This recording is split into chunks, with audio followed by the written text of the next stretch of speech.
Hello friends, welcome to my YouTube channel. ये आज का वीडियो मैं बहुत दिल से बना रही हूँ और डेफिनेटली आपको लैम्बर्ट्स लॉ के सारे डाउट्स क्लियर होंगे। तो सबसे पहले इसका जो स्टेटमेंट है उसको हम डिस्कस करते हैं, उसको पहले रीड करते हैं, उसके बाद उसका एक्सप्लेनेशन देख करके पूरा डेरिवेशन हम डेराइव करेंगे और लास्ट में एब्जॉर्प्शन कोफिशिएंट जो है उसकी डेफिनेशन और इसके रिलेशन भी हम देखेंगे। तो इसको सबसे पहले हम रीड करते हैं और ये एक्चुअल में जो हमारी स्पेक्ट्रोस्कोपी जो है उसकी एक बेस है और किस तरीके से स्पेक्ट्रोस्कोपी में जो रेडिएशन को हम सैंपल के थ्रू पास करते हैं और उस सैंपल से कुछ ना कुछ रेडिएशन, किसी न किसी पर्टिकुलर वेवलेंथ की रेडिएशन, कुछ ना कुछ इंटेंसिटी जो होती है वो एब्जॉर्ब कर ली जाती है सैंपल में और उसके बाद लाइट जो है वो ट्रांसमिट होती है। तो एब्जॉर्प्शन कितना हो रहा है, लाइट कितनी ट्रांसमिट हो रही है, उसके बेस पर हम किसी भी अननोन कंपाउंड्स को आइडेंटिफाई करते हैं। तो इसके लिए लैम्बर्ट्स ने एक बहुत अच्छा डेरिवेशन दिया है, आज हम उसको डिस्कस करते हैं। सबसे पहले इसका स्टेटमेंट हम रीड करेंगे। When a beam of monochromatic radiation is allowed to pass through a transparent medium, the rate of decrease of intensity of incident radiation with thickness of the medium is directly proportional to intensity of incident radiation। ये थोड़ा सा लग रहा है, थोड़ा सा complicated है, याद नहीं होगा पर हो जाएगा, उसको एक दो बार समझेंगे हम तो बहुत अच्छे से इसका स्टेटमेंट याद होगा।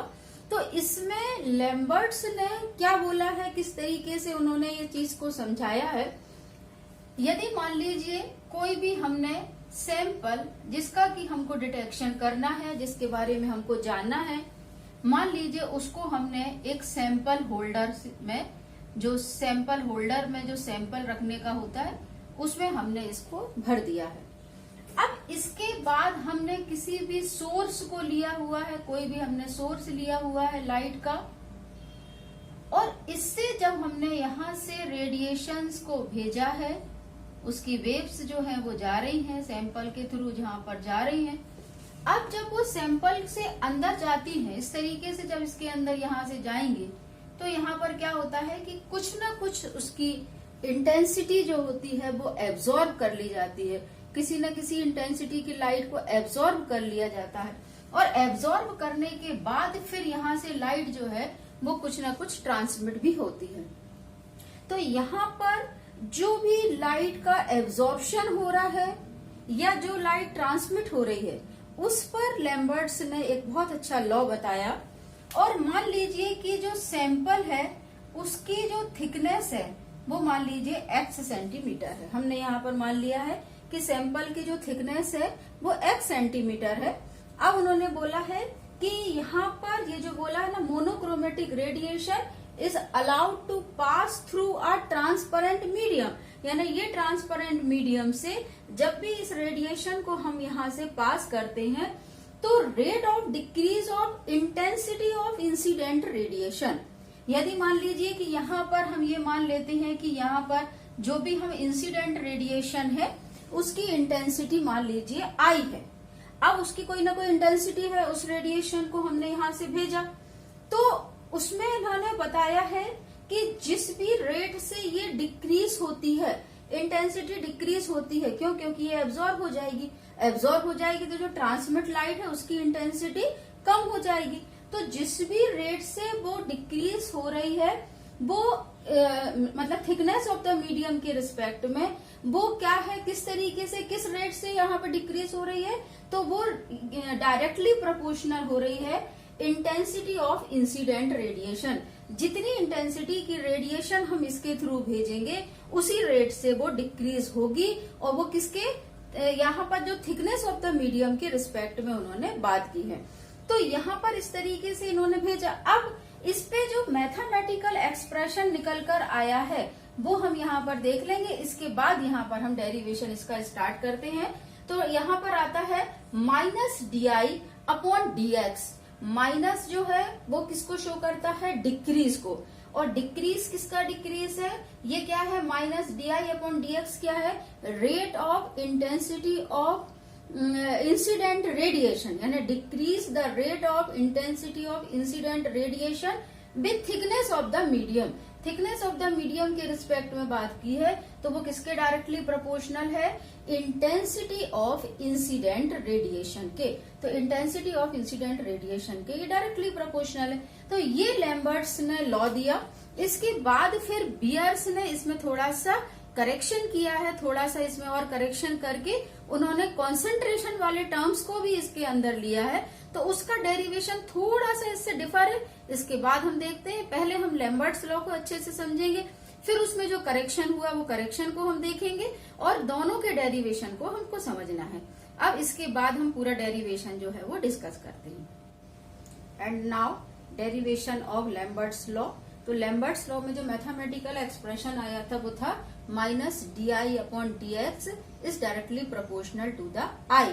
तो अब इसका जब डेरिवेशन हम बताते हैं तो इसमें हम क्या करते हैं कि di/dx डायरेक्टली प्रोपोर्शनल की जगह पे इज इक्वल टू का साइन लगाएंगे और यहाँ पर हम एक कांस्टेंट रखते हैं k। तो ये हो जाएगा k इंटू आई। जो माइनस है उसको हम यहाँ पर शिफ्ट करने वाले हैं और i जो है उसको हम यहाँ ट्रांसफर करेंगे, dx को यहाँ करेंगे।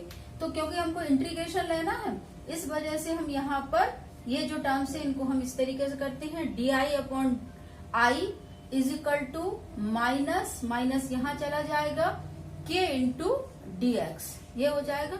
अब इसके बाद हम दोनों तरफ का इंटीग्रेशन लेते हैं। तो इंटीग्रेशन लेते हैं तो हम यहाँ पर लिमिट भी रख देंगे और इंटीग्रेशन भी हम लेंगे। तो di/i का इंटीग्रेशन लेंगे। यहाँ पर लोअर लिमिट जो है वो i is equal to I0 रखते हैं और यहाँ पर i is equal to i रखते हैं अपर लिमिट। इसके बाद यहाँ पर आ जाएगा माइनस k और dx का इंटीग्रेशन हम लेते हैं। यहाँ पर x इज इक्वल टू 0, जो थिकनेस ऑफ द मीडियम है वो यहाँ पर 0 है और अपर लिमिट जो है वो यहाँ पर x is equal to x है। दोनों तरफ का हम इंटीग्रेशन लेते हैं। जब हम इंटीग्रेशन लेते हैं तो यहाँ पर आ जाता है ln i और यहाँ पर ये लिमिट आ जाएगी जिसको कि अभी अपन करते हैं I0 और अपर लिमिट क्या है I है। तो di/i का इंटीग्रेशन जो है वो होता है नेचुरल लॉग में ln i और यहाँ पर जो हम इंटीग्रेशन लेंगे तो dx का इंटीग्रेशन होता है x। तो यहाँ पर आ जाएगा is equal to minus k into x. अब इसका हम लिमिट लगाते हैं तो ये हो जाएगा ln i upon I0, ln i upon I0, ln i upon I0 यहाँ पर ये आ जाएगा is equal to minus k into x. के जो है वो एब्जॉर्प्शन कोफिशिएंट है। अब यहाँ पर ln की जगह पर हमको यदि 10 के बेस, क्योंकि ये नेचुरल लॉग है e का बेस वाला, यदि हमको 10 का बेस करना तो हम क्या करते हैं 2.303 से मल्टीप्लाई करते हैं। तो यहाँ पर ln की जगह पर आ जाएगा 2.303 और 10 की बेस वाला जो आपका लॉग होता है इसको अपन लिखते हैं log लॉग, जो कि 10 के बेस वाला होता है और ये हो जाएगा i अपॉन I0 और ये माइनस k इंटू एक्स हो जाएगा। अब चूंकि ये भी कांस्टेंट है और k भी कांस्टेंट है तो दोनों कांस्टेंट को हम मिला देंगे। दोनों कांस्टेंट को मिलाएंगे तो देखिए क्या हो जाएगा, log i upon I0 is equal to minus k upon 2.303 into x, ये हो जाएगा।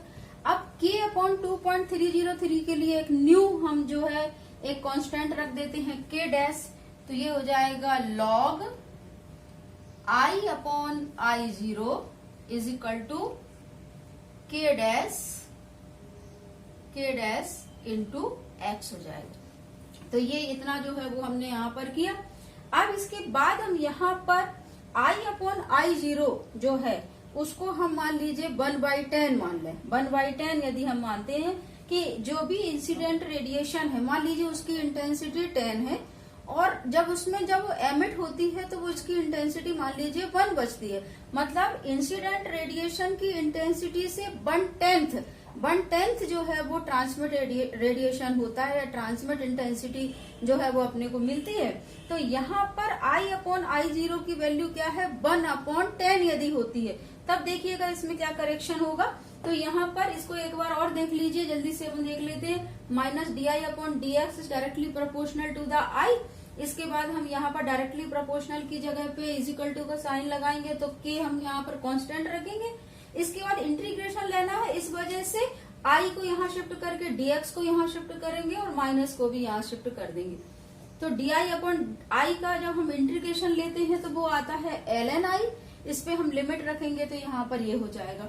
और dx का जब हम इंटीग्रेशन लेते हैं तो वो आता है x, तो यहाँ पर x आ जाएगा। फिर इसके बाद जब नेचुरल लॉग को 10 के बेस में करेंगे, तो 10 के बेस में किया तो यहाँ पर ये हो जाएगा 2.303 log log i upon I zero is equal to minus K into x.